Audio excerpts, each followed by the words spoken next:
Muy buenas noches, gracias por acompañarnos aquí en Mega TV. Como siempre conversamos la noche con un invitado especial y hemos venido hablando estos meses del cincuentenario de esta gran empresa. Primero como 1 de marzo de la red Caracol, AM/FM, después el crecimiento, la evolución hacia media cadena de comunicación. Ya se están cumpliendo el año que viene 50 años de esa rica historia. Y nos gusta mucho hablar con personas que formaron parte de esa historia desde diferentes puestos, lugares, desde diferentes ópticas inclusive, vinculados al crecimiento continuo tanto de la emisora de FM como la de AM. Uno de ellos es Jorge Luis Frutos Viso, compañero mío, histórico en Alquimia en los gloriosos años 80, pero además después se quedó mucho tiempo acá y siempre estuvo vinculado también al mundo de la producción artística, a la música, al espectáculo. Y también tiene su costado ganadero, que ya es otra cosa. Vamos a hablar con Jorge Luis, pero antes, esta breve semblanza para que ustedes recuerden quién es Jorge Frutos.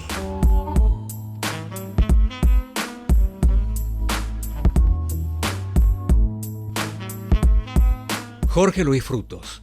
Con 64 años está casado, tiene 2 hijos, Tania Belén y Rodrigo Sebastián. Estudió en el Colegio Internacional del Kinder hasta recibirse en el año 1979. Viajó a Estados Unidos en el año 1979 como estudiante de intercambio, a Washington y Dallas. En el año 1981 ingresó a la carrera de electrónica que más tarde la dejó para ir a trabajar a la radio. En el año 1973 empezó a seleccionar música como programador musical en Radio Tallí, junto a Francisco Montanaro, en un programa que se llamaba Trasnochando con Nosotros. Trabajó como disc jockey de 1974 a 1981. En ese mismo año ingresó como ayudante y programador musical a Radio 1 de Marzo, en donde trabajó 16 años, hasta 1997. En esta etapa, en 1983, tuvo el orgullo de inaugurar los programas en vivo en la FM 97.1, con Bruno Masi, llamado Generación, de lunes a viernes, de 16 a 19, luego, en ese mismo horario, años más tarde, con Mario Ferreiro, en Alquimia. En el año 1997 fue a trabajar como gerente de marketing a Industria Fonográfica S.A., IFSA, hasta el año 2000, tiempo en que decidió nuevamente regresar a la radio y lo hizo primero a Radio Venus como programador musical y luego la dirección artística de Radio Aspen, del mismo grupo, hasta el año 2019. En ese mismo año se dedicó enteramente a la actividad familiar, que es la ganadería, hasta hoy en día.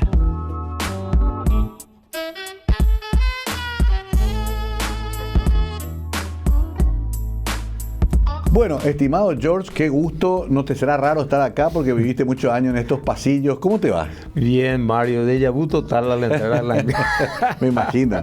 Sí. Así es. Qué gusto tenerte, Jorge. Nos conocimos allá por el 84, cuando vine a la radio. Vos ya estabas...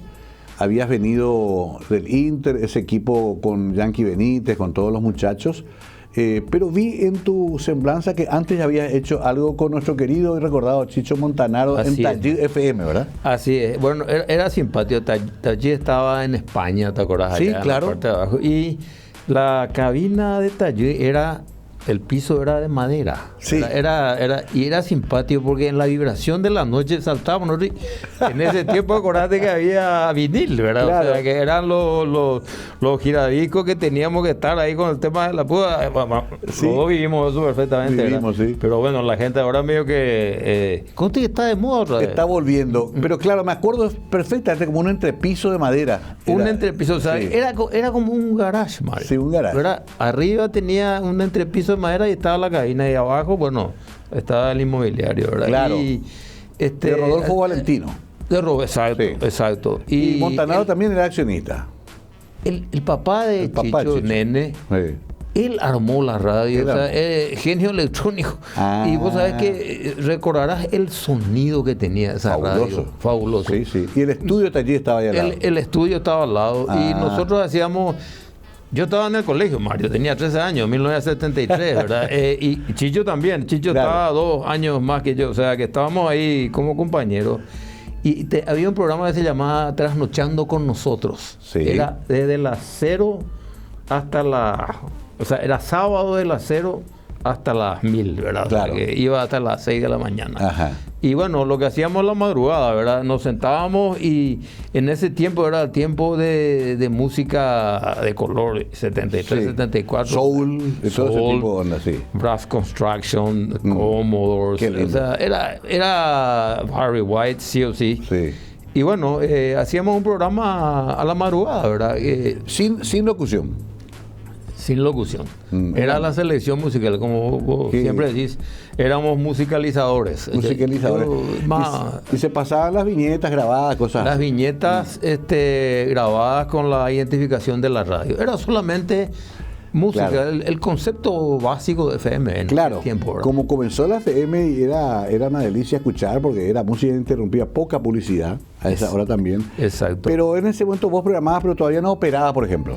Empezaba a operar Mario porque él me enseñaba, ¿verdad? Ajá. Chicho realmente era el operador. Yo me iba, llevaba los discos, compartíamos. Nene, su papá traía los discos de Estados Unidos. Sí, ¿verdad? claro. Entonces armábamos la lista, le enviábamos. Era todo un tema. No es que vas a respetar un clic y ya veía quién está número 1 de Estados Unidos No, y todo claro. lo demás, ¿verdad? O sea, había que estar ahí informándose y era muy grato. Realmente, yo siempre digo, eran los inicios para mí de la radio y sobre todo lo mágico, Mario, era el sonido estéreo. Acordate que Exacto. esa radio fue la primera estéreo, diríamos. Sí. Pues vino primero de marzo. Sí, ¿verdad? la primera FM estéreo. FM Y estéreo. su característica era la alta fidelidad de sonido. La alta fidelidad. Qué Así. maravilla. Bueno, fue un poco tu escuela inicial. También hiciste DJ, como todo el mundo, me imagino fiesta y compañía un poquito. Y eso hice desde el 73 al 81, al 79 yo fui a Estados Unidos justamente ya Ajá. loco por la música, ¿verdad? Claro. Con la IFU, o sea, Youth for IFU, Understanding, correcto. que era más o menos la regla de la juventud de esos días, Intercambio estudiantil. ¿Cuánto Intercambio tiempo estudiantil. estuviste? 6 meses. 6 meses. ¿En qué De lugar enero- te tocó? De enero. Y yo fui primero a Minnesota, Mario. Sí. Y el frío ahora es calor más o menos, ¿verdad? Claro, claro. Este es el verano en Minnesota. Este es el exactamente. Pero yo fui en enero y febrero y realmente Fuerte. fuerte. Entonces me pedí que me mudaran a un lugar, pues yo en todos mis elementos había pedido que me gustaban los deportes, Claro. calor, qué sé yo, ¿verdad? Y me enviaron a Washington y después terminé en Dallas. Y ahí terminé Ahí ya. o sea, los Ok. 6 meses, ¿verdad? Ok, claro. Y Era mucho más tropical, Dallas. mucho más tropical. Y bueno, ahí me pasé por un montón de radios y en ese tiempo, en el 79, recuerdo, era K104 is disco. O sea, mira vos, la etapa fundamental de la música disco prácticamente Sí. en esa época y fue realmente gratificante. Ahí te rozaste un poco y a la vuelta es que te incorporas acá 1 de marzo. A la vuelta, sí. Un par de años después. Un par de años después. Probé la facultad, como te dije, ingresé en ingeniería electrónica después de segunda vez probar. Ajá. Y vos sabés que no me gustó, Mario, porque la música. Y vos sabés lo que es el tema Sí. de los padres. Mi mamá, yo, hijo único, mi vieja que me decía, mi hijo, hay que tener un título. Claro. Y bueno, Vos habías- pero no me gustó, Mario, y la música me apasionó. Era más y fuerte la Era atracción. más fuerte. Y bueno, así en el 81, ingresé, fui a la oficina ya famosa de Juan Ángel, que sabes que... En Cegesa. En Cegesa, exactamente. Y bueno, pero ya también me conocía a través del hermano, éramos compañeros y Claro. siempre estaba con el tema de... yo caí del 73 al 81 en fiestas de colegio. Claro, las típicas fiestas de las colegio. típicas fiestas de Y Juan ya te conocía de ahí. Sí, a través de Oscar, ¿verdad? Claro. ¿Por qué? Porque en la casa realmente Juan era el que gustaba de la música. Sí, ¿verdad? Juan, hasta ahora. Claro. Un enfermo de la música. Como nosotros. Y somos. Entonces, iba yo a la casa de Oscar y los perros, para decir, en el argot del tiempo, iban a jugar fútbol y bueno, yo me subía a su pieza y tenía una discoteca. Claro. De vinilo, Vinilo sencillos y LPs.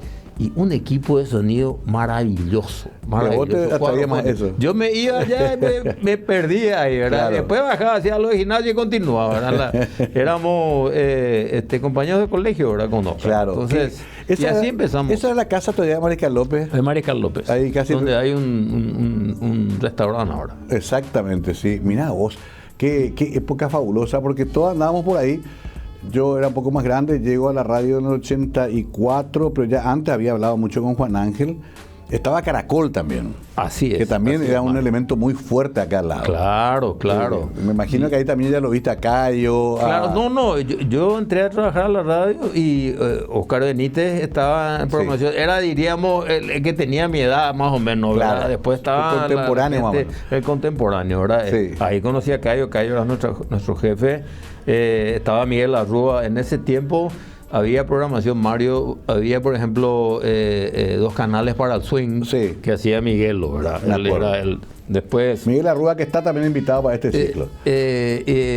Cayo, el Yankee y yo hacíamos la programación. Yo empecé a teclear con un dedo la máquina, porque todo era, ¿te acordás? Era Sí. hacer la Quiero programación. explicarle a la en gente que está máquina. viendo que se hacía todo a máquina en una hoja especial. Eso te permitía buscar los discos, se llevaban los discos a cabina y se pasaba. Así. 24 horas al día. 24 horas al día. Era todo vinilo. Alguna vez alguna cosa grabada en reel, pero poco. Poco. Estamos hablando de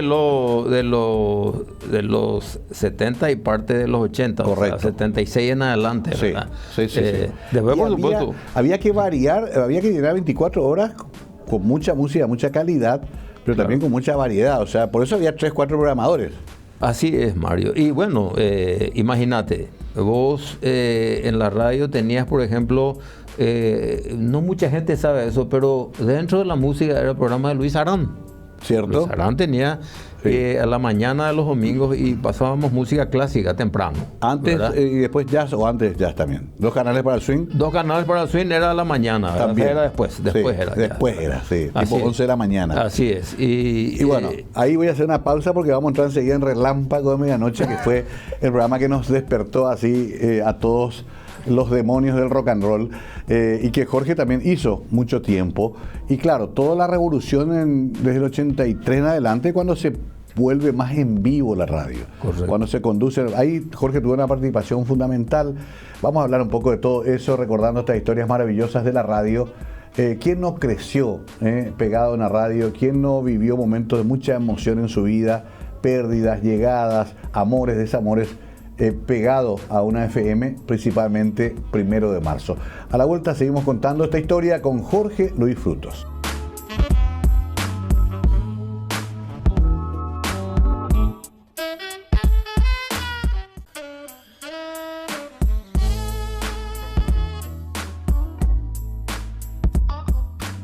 Estamos con Jorge Luis Frutos Viso, y digo Viso especialmente porque la mamá de Jorge me acuerdo que era muy presente.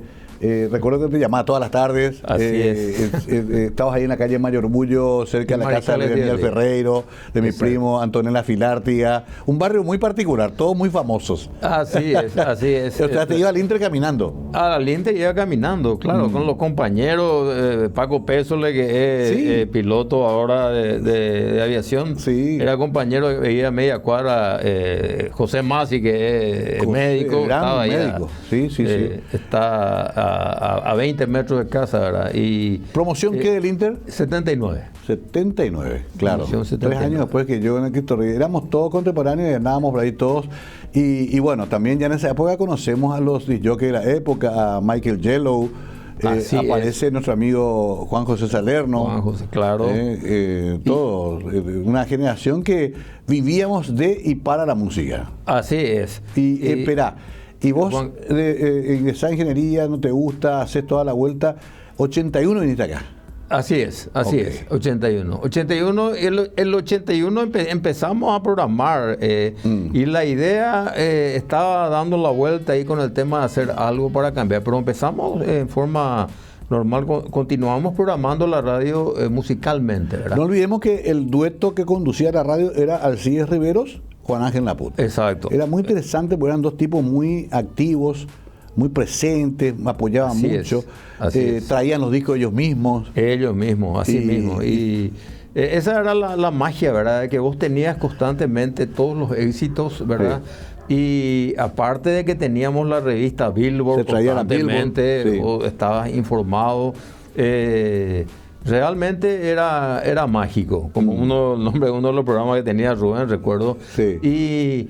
Y ese pues fue el tema, Mario, de que en ese tiempo vos escuchabas la música en la radio, querías saber cómo se llamaba, no había locución, eran identificaciones y viñetas, claro. Comerciales, y de ahí más o menos empezamos, se parece que empezamos a hablar y escuchamos radio americana, el famoso DJ americano, claro, que está pasando música, sí, y habla, ¿verdad? Más o menos de ahí vino la idea y Juan Ángel dijo, bueno, vamos a armar.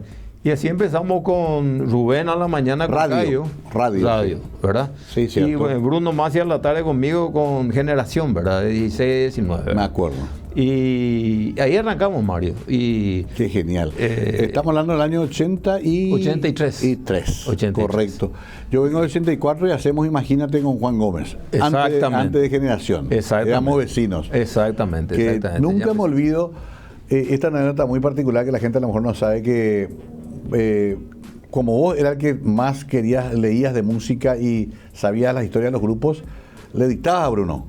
Y Bruno copiaba y leía su libreto, su guión. Eso no hace más nadie ahora. No, eso te iba a decir, Mario, sí, que el programa empezaba a las 16, pero sí, nosotros estábamos allá a las 13 más o menos. A las 1 estábamos, sí, una hora y media metiéndole ahí a la cuestión de lo que ahora se conoce como producción, probablemente. Como producción, claro. Tenía un argumento el programa, o sea, se iba a tocar tal tema y se iba a hablar de tal grupo. Así era. Esa era la intención, ¿verdad? Porque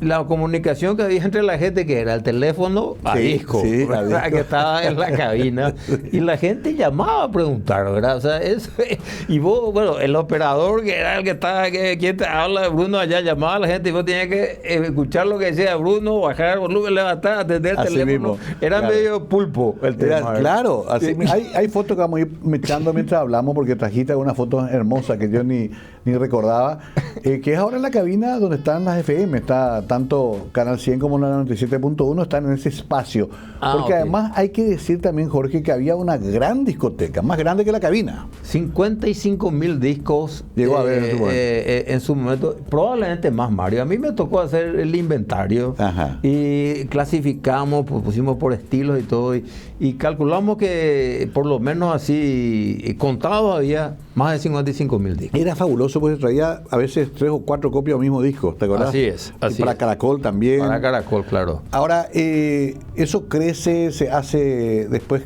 ya no solamente los dos programas, ya aparece el mío también temprano, sí.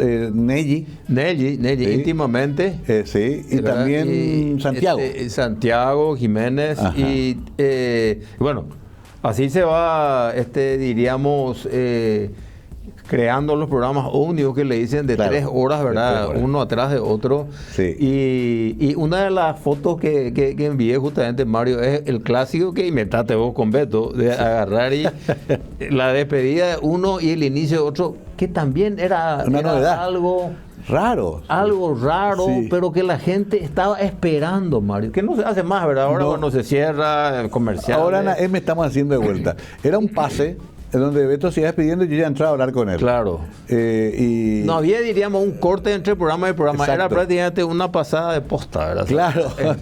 No, qué época fabulosa, porque además, como no se pasaba, como ahora se pasa todo en televisión, podíamos inventar personajes. Claro. Yo decía que Beto iba con Juan Gómez a hacer a la Delta, al Cerro Lambaré. Y la gente creía. La gente creía.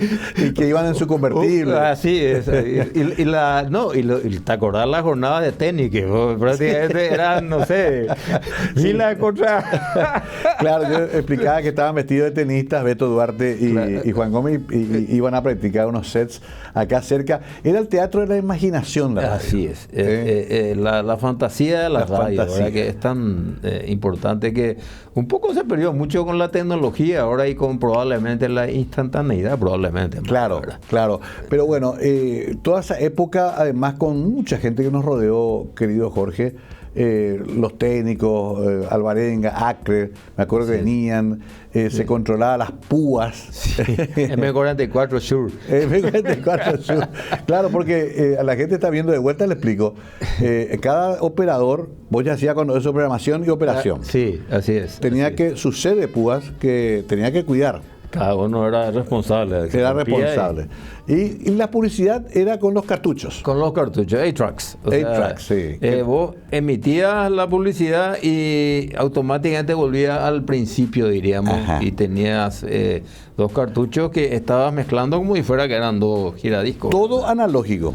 Todo analógico. No había ninguna cosa que sea todavía digital. No, todo era analógico. Tenían los reels, ¿verdad? Que donde se grababa, diríamos, la locución de eventualmente si es que el locutor no podía estar, o los comerciales también, ¿verdad? También.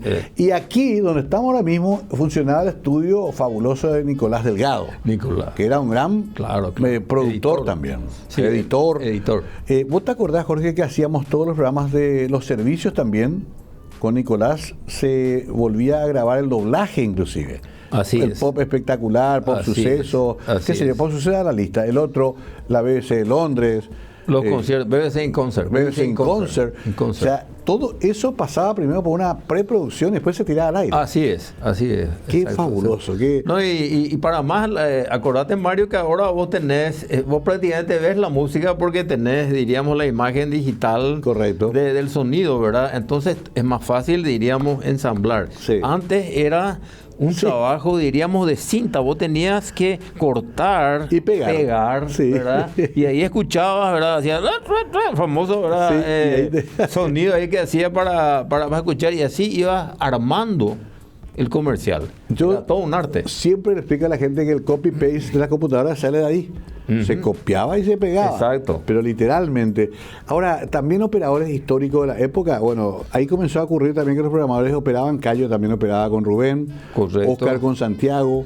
Miguel Ángel Barrios. Un inmortal. Carita. Reinaldo Jara. Correcto.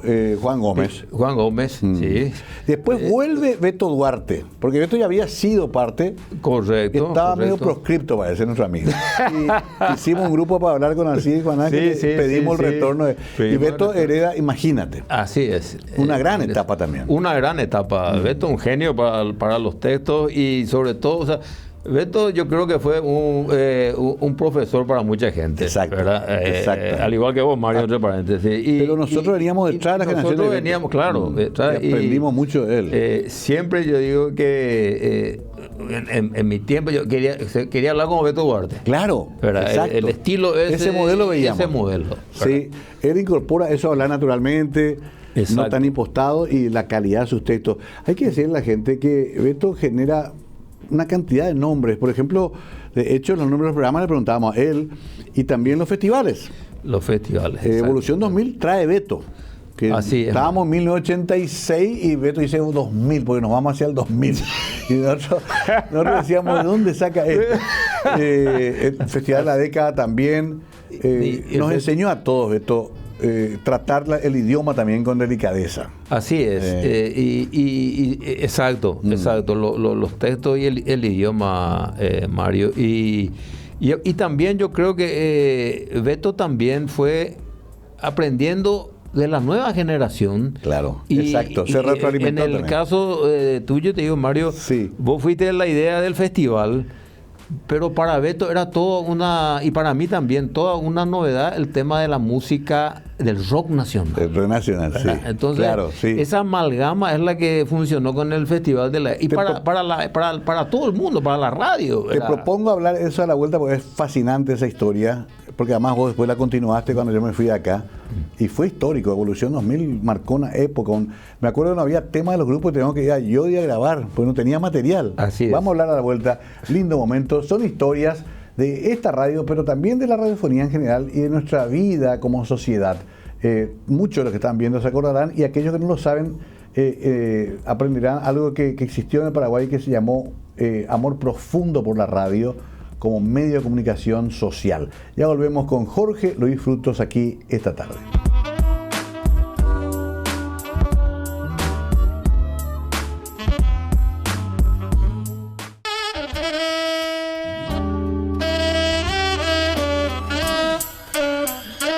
El problema de encontrarse con un amigo toda la vida como Jorge, no vamos a tener tiempo en una hora de contar todo. Así vamos a tratar de ir resumiendo épocas. Jorge también hizo un paso fabuloso por IPSA, toda una historia también ahí, por otra emisora también muy importante. Pero queremos ir a esa parte de los festivales que mencionó Jorge, porque en 1986 la radio cumple 10 años. Imagínense, ahora estamos esperando los 50 años. Y los dueños nos convocan, también estaba Norberto Fabiani, director comercial, nos dicen, ¿qué podemos hacer?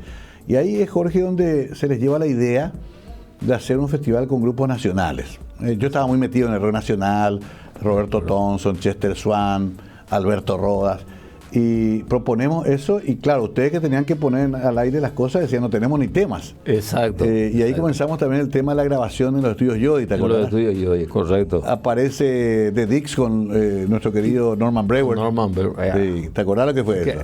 Pues, fabuloso, fabuloso. Pero además, Jorge, mezclamos nuevo cancionero con rock y con pop. Esa fue la magia, Mario, yo digo. Y acordate que aquella vez, por ejemplo, fue Corrosión. ¿Vos te acordás? Sí. ¿Te acordás del cantante de Corrosión entrando con un burro? Sí. Era acá como en medio ver del patio de la radio. Entrando con la cruz en Rocky Río, vamos a ver. Era otra forma de hacer Woodstock. Sí, entra un burro y con una guadaña hecha de madera y de papel metálico. Así es. La muerte llegaba con un...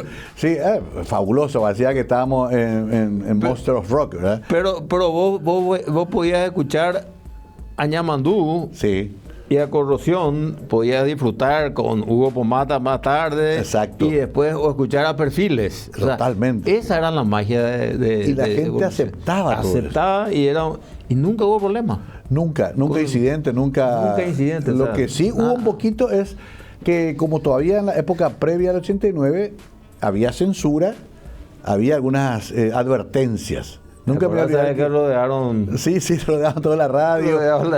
Y Alberto Roda creo que dijo gobierno de mierda, sí, y vino así de regreso desesperado a la cabina, me corta esto. Pero era linda época. A ver, hicimos entre todos 86 décadas, después ya se crea Evolución 2000, también hacemos acá. Yo me quedo hasta el 89 por ahí. Y ahí tomás la posta vos. Y hace algo muy loco, llevas al Cerro Lambaré el festival. En el 92 hicimos eso. En el Cerro Lambaré. Yo te digo, vos fuiste mi inspiración, pero dije, Mario no puede haber trabajado con Beto, pero algo hay que hacer. Hay que seguir. Pero en el patio, había cuestiones con el tema de estacionamiento y todo. Y dije, bueno, yo creo, y por algún motivo miramos el cerro aquí. A mí se me ocurrió. Y la gente comercial me decía, tú estás loco, JL. Claro, llevar allá todo. Tirar a la gente allá del cerro. Mario, ni un solo problema. Pero ya en ese tiempo teníamos aprendido con todos los festivales con el tema de la seguridad.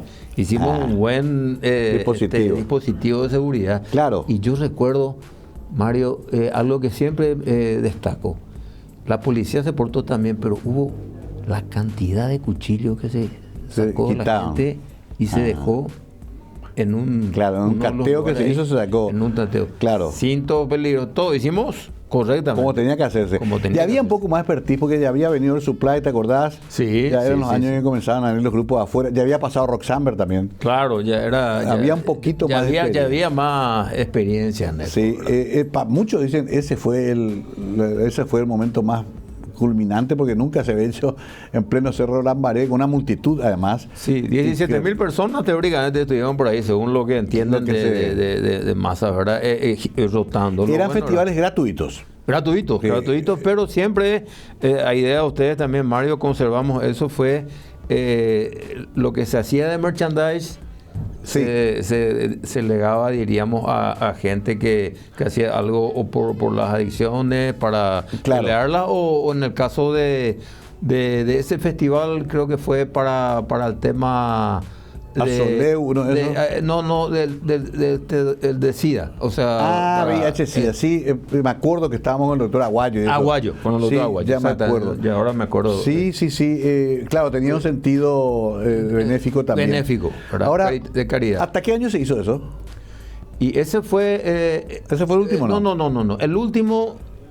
Yo estaba en IPSA, volvimos al patio de la radio como un esquema y para mí fue es un grato recuerdo porque Oscar Cardoso Campos, tuve la gracia de hablarle y fue. Conseguimos... ¿Vino a tocar? Vino a tocar. Mario, fue para mí lo más fabuloso que he visto ahí en el patio, en un festival. Mezclado con todos los otros grupos, no sabes la ovación que recibió. Me imagino. Conseguimos un clavinova que trajimos de Music Hall, nos prestó el doctor Genaro Ojeda.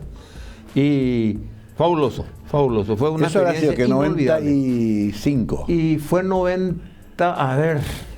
por ahí. No recuerdo, habrá sido... Tenía un grupo, el Sin Límites se llamaba. 90 y... A ver, yo salí en la radio... Habrá sido 96 o 97. Ok. No recuerdo bien, pero... O sea que casi 10 años se sostuvo el festival, 10 años. Sí. Qué maravilla. Sí. De los 50 años que han cumplido, hubo 10 años en que esta radio hizo anualmente festivales con los mejores grupos nacionales. Y también llegaban a venir, me acuerdo, artistas internacionales. Sandra y Celeste, por ejemplo, ¿te acordás? Franco, sí. Hubo así invitados especiales afuera también. Fue muy lindo y marcó una época porque se acuerda la gente de eso. Ahora, ya que mencionaste IPSA, te fuiste a trabajar unos años también ahí. Sí, estuve desde el 98 hasta el 2000. Ya, con la doctora Ojeda. Perdón, 97. 96 fue el festival que te digo. Entonces 96, 97 te fuiste a IPSA. Y decime una cosa, y con la doctora Ojeda. Con la doctora Ojeda, con el doctor Ojeda. Fue una experiencia muy gratificante, Mario, porque también diríamos, ese mundo de la música conocido a través de los discos, la gente, los festivales, conocí, diríamos, la parte del negocio de la música. Claro, la industria de la música, ¿no? De la industria, de los derechos, a través del conocimiento de la doctora. Y bueno, también le tengo que agradecer a Julio Juan, ¿verdad? Que es quien me llevó ahí, ¿verdad? ¿Por qué? Por el tema que él salió también evolucionando y fue a trabajar a BMG, ¿verdad? Entonces, me acuerdo. Claro, sí. Una época hay que explicarle también esto a la gente, porque ahora es todo Spotify, ahora es todo plataforma. Cuando comienzan a venderse legalmente y oficialmente los discos y los cassettes en Paraguay. Así mismo. Hasta antes de eso era todo pirateado. Y vos ahí conocías, vos decías Warner Music y veías en los discos Warner, claro, Sony o EMI. Bueno, IPSA lo que hizo fue, diríamos, trabajar legalmente con todos los sellos. Sí. Era la compañía que distribuía eso a las disquerías, ¿verdad? Sí. Y las disquerías vendían, ¿verdad? Tanto así que la gente no entendía que no se podía grabar un cassette por no y vender. Correcto. Estaba incorporado en la cultura, digamos. Fue un trabajo y se produjo, por suerte, también a grupos nacionales. Claro, ahí comenzó también el apoyo a los grupos. Así, había un gran catálogo de música folclórica, luego ya, ¿verdad? El caso de Luis Bordón y un montón de otros grupos. Claro. Y también grupos de rock que Gaudí, por ejemplo, grabó en IPSA, ¿verdad? Del Libran también creo que al principio. También, después aparece Willy Sucha con su Kamikaze, ¿verdad? Así es. Pero fue toda así que viviste esa experiencia plenamente también. Plenamente. Y también tuve el placer de poder agarrar y continuar tu obra con evolución en el patio, ¿verdad? Claro. Sobre todo conocer un poco el negocio afuera, ¿verdad? En Estados Unidos, ¿verdad? Porque uno iba, por ejemplo, a las convenciones en México, en Miami, en Nueva York, ¿verdad?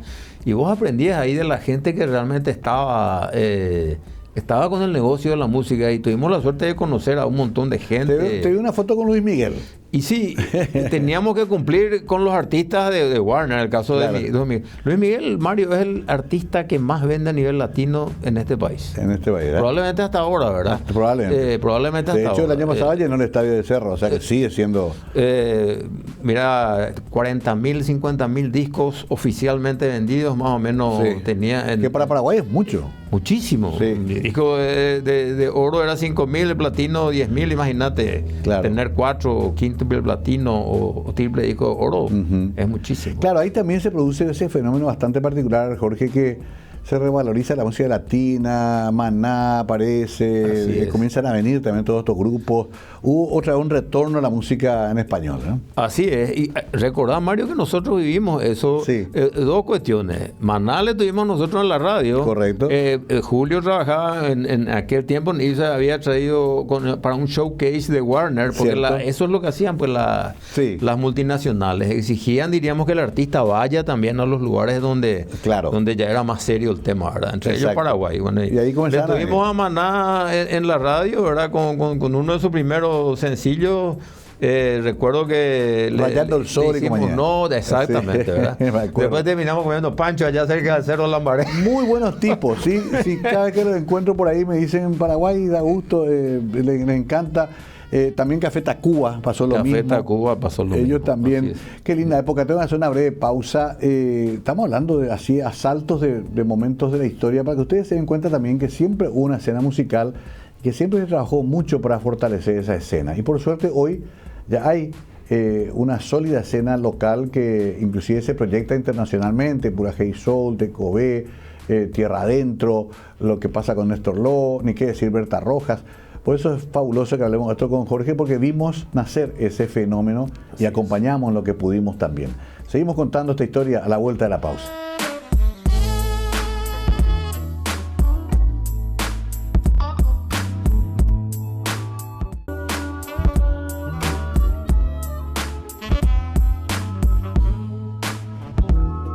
Bueno, increíble, llegamos al último bloque, pero tenemos unos buenos minutos para aprovechar, Jorge, porque además nos reíamos en la pausa porque hay tantas anécdotas. Me acuerdo de Alan Woods, cuando nos mandaban los bocaditos de caracol los sábados de noche, el Caracol Maxi Show.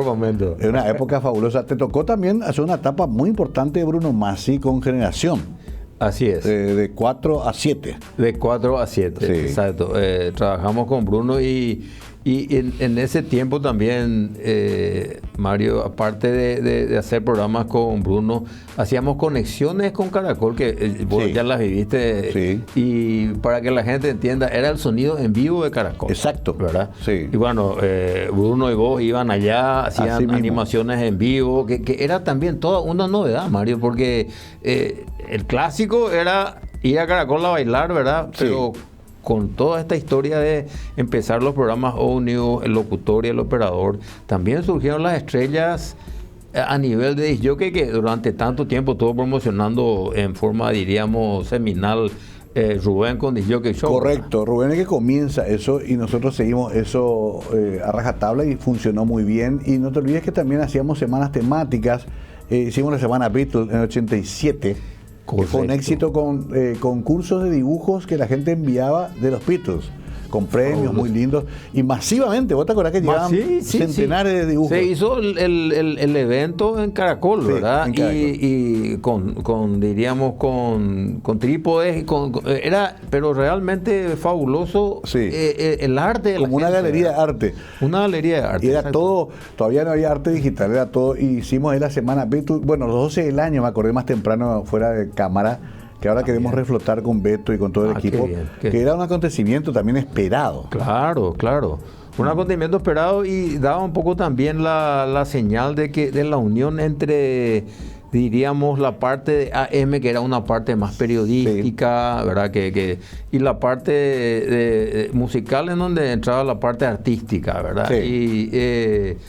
Y Beto era el encargado de la elección de eso con los directivos, ¿verdad? Claro. Y era todo o sea, diríamos que era la parte más seria. Exacto, institucional. Institucional de la radio. A mí eso también hay que explicarle a los televidentes que eran dos empresas en una, porque la FM tenía su autonomía y su fuerza y la M también. Claro. O sea, acá nos cruzábamos con Miguel Ángel Rodríguez, con Carlos Alberto Gómez, iban allá a hacer, Getulio iba a hacer un flash informativo. Así es. O sea, nos codeamos con grandes figuras, Christian Nielsen, todo ese equipo iba a colaborar, pero acá tenían su centro de operaciones. Era toda una escuela, Mario, diariamente. Vos te pasabas y en el pasillo vos podías, cuando ibas, diríamos, a traer alguna cosa de la parte de adelante de la radio, te cruzabas con Carlos Alberto Gómez. Sí, ¿verdad? Exacto. Y ahí ya empezaba... O don Julio del Puerto. Julio del Puerto, ¿verdad?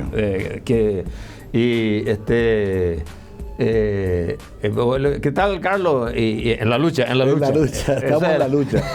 Una máquina de laburar, Y Gaspar Noguera, Nene Fariña, el propio Ricardo Rosavil. Y bueno, Rosana Bernayo y Carlos Bernayo, ¿verdad? Que fueron instituciones. Y vos sabés que también siempre yo destaco gente, diríamos, que ya era mayor para nosotros, pero cómo se adaptaba los spots que hacían ellos, creados por la eficacia de los textos de Beto, para las fiestas de colegio, eran todo un clásico. Eran como interpretaciones teatrales. Eran interpretaciones. Lo mismo la fiesta de Caracol, la Noche Blanca. Exacto, ¿te acordás? exacto. No, yo hace poco nos dejó el querido Víctor Caballero Cocuesta, los rallies también, ¿te acordás cómo Los abarcaban rallies, a sí, toda sí. la radio? Eran coberturas totales, ¿verdad? También a vos te tocó esa etapa con Oscar Emilio ya de los veranos también muy fuertes. Sí. No, bueno, eso sí hay que destacar, Mario. En el 91 arrancamos y vino la idea del famoso Móvil del Sol. Sí. Que lo que fue una, voy a decir que es una publicidad, para mí fue inspiración la publicidad de una gaseosa que llegaba a la playa y abría y tenía un móvil, era Con una música. combi. Y salía, era una combi, ¿verdad? Y bueno, y dije, bueno, pero resulta ser que fue Carlos Guerrero llegó con la idea de, ¿por qué no hacemos coberturas de las canchas de pádel? Que estaban de moda. Estaban de moda. Habían llegado el pádel. Había llegado el pádel, ¿verdad? Y bueno, y empezamos a hablar ahí, che, vamos a hacer, y dije, bueno, a lo mejor este es el momento de agarrar y agrandar más, porque si es pádel nomás, es muy así. Claro. Vamos a tratar de armar algo más, y aparte eso más el verano es mezclar. Y así arrancó. Qué increíble. Después ya las caravanas.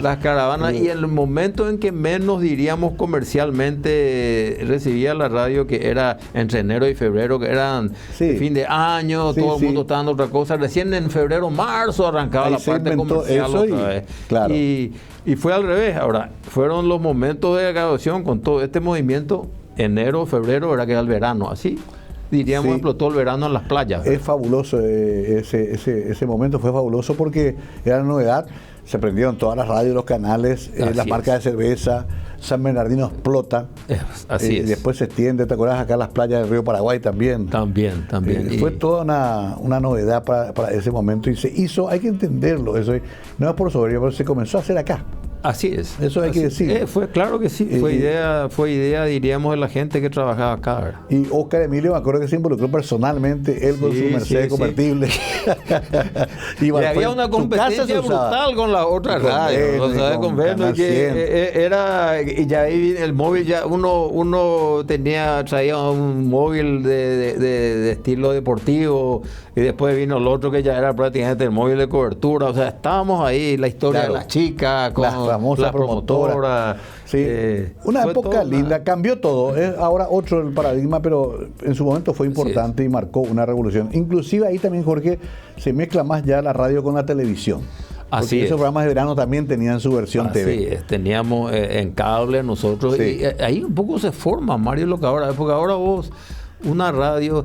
No es que el video mató a la estrella de la radio, como dice la música, sino que la radio se aprovechó de esta cosa y bueno, se llevó a la televisión, diríamos, la música, y ahora vos entras en internet y ves y escuchás. Claro, era el comienzo de eso. El comienzo de eso. Hace poco más de 30 años. Y ahí por último, ya entrando en esta última parte, también me acuerdo que te causaba una satisfacción muy particular Relámpago de Medianoche, que es un programa que todos comenzamos como oyentes cuando Juan hacía el programa. Así es. Juan Ángel en persona hacía los domingos a las 11 de la noche. A las 11 de la noche. Sí. Beto también. Beto también. Sí. Y después iban, diríamos, textos grabados, o sea, identificaciones y música, ¿verdad? Sí. Y en los primeros, es más, te cuento, Bruno, Mario, sí, perdón. Sí. Relámpago de Medianoche empezó en AM. Es cierto, sí. AM. En los 70. Claro. Sí. Porque primero salió la AM y después la FM, ¿verdad? O sea, Relámpago vos escuchabas en la AM los domingos a las 0 horas. Me acordé ahora. ¿Verdad? Sí, y ahí sí le escuchábamos a Juan Ángel, pero en FM, Juan Ángel entró a animar recién en los 80, después de que salieron nuestros programas en vivo, invitados, ¿verdad? Le traíamos y ¿verdad? Era difícil traerlo ya porque ya ese tiempo ya estaba en otra cosa. Ahora quiere hacer otra vez, así que vamos a invitarlo. Hay que invitar. De repente traía a Víctor Pechi. Claro, o sea, quedaba Víctor Pechi. Ángela, Pechi, estuvieron ahí haciendo rock, pero eso era en AM. En AM. ¿Y vos tomás eso ya en los 80? En los 80, habrá sido 85 más o menos. Por ahí. Cuando 86. Era una cuestión rara porque generalmente los operadores y programadores no hablaban. Claro. Era. Y eso y vos sabés que era también música vanguardista para la época. No es que todo el tiempo estabas escuchando esa música Claro. en los programas normales, ¿verdad? Sí. Pero era, diríamos, la contracultura que estaba ahí de a poquito creciendo, ¿verdad? Ahora vos sabés, Mario, con todos estos conciertos, vos podés decir, de los conciertos que más gente trajeron a este país, probablemente ahí cerca están los rockeros, ¿verdad? Metallica, Guns N' Roses, Aerosmith, y eso se ponía como música alternativa en Relámpago. Así es. Era la música rara, medio para los locos y drogadictos. Así es, Mario. Se rompió todo ese prejuicio, se avanzó y hoy hay increíble. Y me acuerdo que, claro, vos heredaste esa tradición con Relámpago, que es un programa que habrá durado prácticamente toda la historia de la FM como 1 de marzo FM. Así es. De los pocos que fue siempre. Quedó ahí. Que quedaba en su horario los domingos. Y ya para ir también entrando en esa parte final, hiciste conducción ahí. ¿Hiciste más conducción en otros espacios? Hice a la tarde un trecho, Mario, esperando poder suplir con otra persona porque había que ocupar el espacio. Pero no era lo tuyo, digamos. Pero no era lo mío. Y aparte que no era nada fácil, Mario, porque yo agarraba y pasaba música con los giradiscos, ¿verdad? Sí. Ahí había que estar más concentrado, ¿no? Era el nombre del tema y punto. No podía estar atendiendo. Se traía el micrófono a la mesa del operador y ahí hacía, al estilo americano. Al estilo americano. Que llegamos a hacer también acá. Pero claro, acá todavía eso era muy desconocido en esa época. En ese tiempo que había que estar poniendo los discos, poniendo los 8-tracks, ¿verdad? Sí. No era tan fácil. O sea, con la computadora mejoró todo. Jorge, ya nos quedan 2 minutos. ¿A quién agradeces de todo esto que te pasó? Porque convengamos que más allá de tu actividad ganadera también, tu actividad, pero vos decís personas que me acuerdo. Tu vieja te apoyó, finalmente. Agradezco primero a Dios, Mario, ¿verdad? Pero mi mamá, que estuvo siempre y que siempre la recuerdo que en paz ¿Cómo se llamaba ella? Victoria Aviso. Victoria Aviso. Sí, yo también la saludaba cuando llamaba. Y bueno, por supuesto, a los directores de la radio que me dieron la oportunidad de crecer con el tema de la música, ¿verdad? Claro. ¿Tu señora también te conoció ya como loco de la música? Es correcto, claro que sí, claro que sí. La doctora. Saliendo, o sea, en 1979, imagínate. Tenemos 38 años de historia. ¿Cómo se llama la doctora? Olga Miriam. Olga Miriam, sí. Por eso estoy pensando, se bancó también, porque... Sí, se bancó. Ella la que iba también con esta historia de la playa, eso estaba ahí firme, pero sabes que eso es complicado. Y dos chicos. Sí. Rodrigo Sebastián y Tania Belén. Tania Belén tiene 35 años y es odontóloga, y Rodrigo, que es ingeniero agrónomo. Odontóloga como la mamá. Bueno, no, por suerte no quedaban impregnados del virus que a nosotros nos picó. El bichito de la radio. El bichito de la radio, que es para toda la vida. No, Jorge, me alegro mucho de esta charla. Aparte que sabes que te aprecio mucho. Y creo que es mutuo eso. También vivimos una época fabulosa en esta empresa que forma parte de la historia del Paraguay. Así es, Mario. No hay nadie que pueda decir, no sé qué es 1 de marzo. Así es. Entonces, bueno, Dios nos dio la oportunidad de ser parte de esa historia, ¿no? Así que gracias por venir hoy. Vamos a seguir hablando. Espero más fotografías tuyas, porque he visto algunas que nunca había visto. Busca más en tus archivos, porque vamos a invitarte de vuelta cuando lleguemos el año que viene, Dios mediante, el 4 de mayo, a nuestro 50º. Gracias, Mario, a vos por la invitación a la radio. Que vaya todo mejor. Gracias, Jorge Luis Frutos Viso.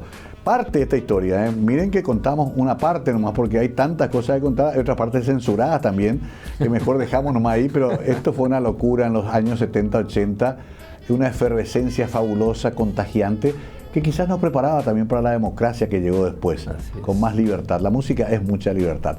Gracias a Jorge, gracias a ustedes. Esto fue Conversando la Noche.